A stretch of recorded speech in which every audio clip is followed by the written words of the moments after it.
নবজাতক এক একটা ফুলের মতো বাচ্চা জন্ম হচ্ছে, জন্ম হয়েই পরে মারা যাচ্ছে। কেনই বা তারা মারা যাচ্ছে, কেনই বা তাদেরকে আমরা জন্মের আগে ধরতে পারলাম না? আমাদের তো আসলে এটাই একটা ব্যর্থতা। আমরা যে একটা ডেভেলপিং কান্ট্রি, আমাদের এই ব্যর্থতাটার জন্যই আমরা মনে হয় ডেভেলপিং কান্ট্রি, যে আমরা এই বাচ্চাগুলো জন্মের আগে থেকে ধরতে পারি না। আজকে আমাদের অনেক পেপার ছিল এটার উপরে, যে আমরা কিভাবে প্রিনেটাল ডায়াগনোসিস করব। আমরা যদি সত্যিকারের ডেভেলপড কান্ট্রি হই, সেই দিনই হব যেদিন আমরা একটা বাচ্চা মানুষ কনসিভ করার সঙ্গে সঙ্গে জানতে পারবে যে এইটা বাচ্চা একটা হেলদি বাচ্চা কিনা, এই বাচ্চার জন্ম দিলে তার মা বাবা একটা হেলদি বাচ্চা পাবে কিনা, তার হার্টে রোগ আছে কিনা, অন্যান্য অঙ্গ প্রত্যঙ্গে রোগ আছে কিনা। আমরা যদি স্ট্যাটিস্টিক্সের দিকে যাই তাহলে দেখবো আমরা অবস্থা ভয়াবহ। আমাদের এখানে প্রায় 15 থেকে 20,000 রোগী প্রতি বছর নতুন নতুন ভয়াবহ ধরনের হার্টের রোগ নিয়ে জন্ম হচ্ছে, এবং নতুন যারা অলরেডি এক্সিস্টিং আছে সোসাইটিতে তাদের সঙ্গে মিক্স হচ্ছে। বেশিরভাগ রোগী কত পার্সেন্ট চিকিৎসা পাচ্ছে? আমরা যে এত মানুষ বাড়লাম, তারপরে আমরা কত পার্সেন্টকে চিকিৎসা দিতে পারছি? আমরা মনে হয় সব মিলে 40% কেউ চিকিৎসা দিতে পারছি না এখনো।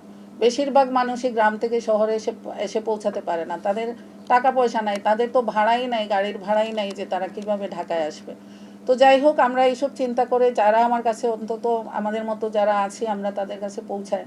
আমরা অনেক ধরনের চ্যারিটির সাহায্য নিচ্ছি। মিডল ইস্টের অনেক চ্যারিটি আছে যারা আমাদেরকে হেল্প করে, এবং তাদের মাধ্যমে আমরা কিন্তু অনেক গরিব রোগীদেরকে চিকিৎসা দিয়ে চেষ্টা করছি যে কিভাবে ভালো করা যায়, কিভাবে কিছু বাচ্চাকে অন্তত, যদিও এটা সাগরের একটা বিন্দু জলের মতো, তারপরেও আমি বলবো যে আমরা প্রচেষ্টা চালিয়ে যাচ্ছি।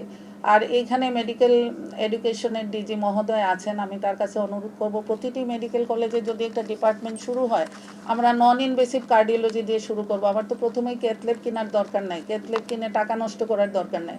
আমি প্রথমে সেখানে স্ক্রিনিং প্রোগ্রাম করব, নিওনেটের স্ক্রিনিং করব, নিওনেটাল কার্ডিওলজি করব, নন ইনভেসিভ। এগুলোতে কোনো পয়সা লাগে না, এগুলাতে জাস্ট একটা ইকো মেশিন হলেই হয়।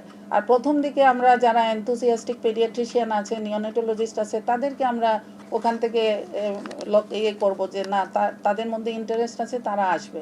গভর্নমেন্ট একটা মাস্টার প্ল্যান করবে যে হ্যাঁ, আমরা কিভাবে 6 মাসে কিছু মানুষকে ট্রেনিং দিতে পারি, 1 বছরে কিছু মানুষকে ট্রেনিং দিতে পারি।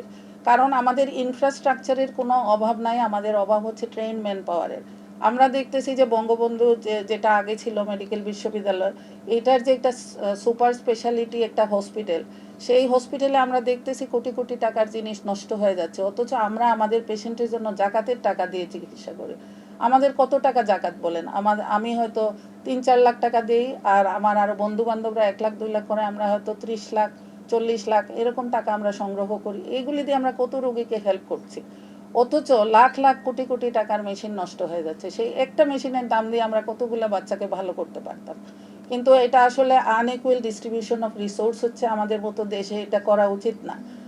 যে কোনো রিসোর্সই এমনভাবে ডিস্ট্রিবিউট করতে হবে যাতে সবাই একটা বিন্দু হলেও ভাগে পায়।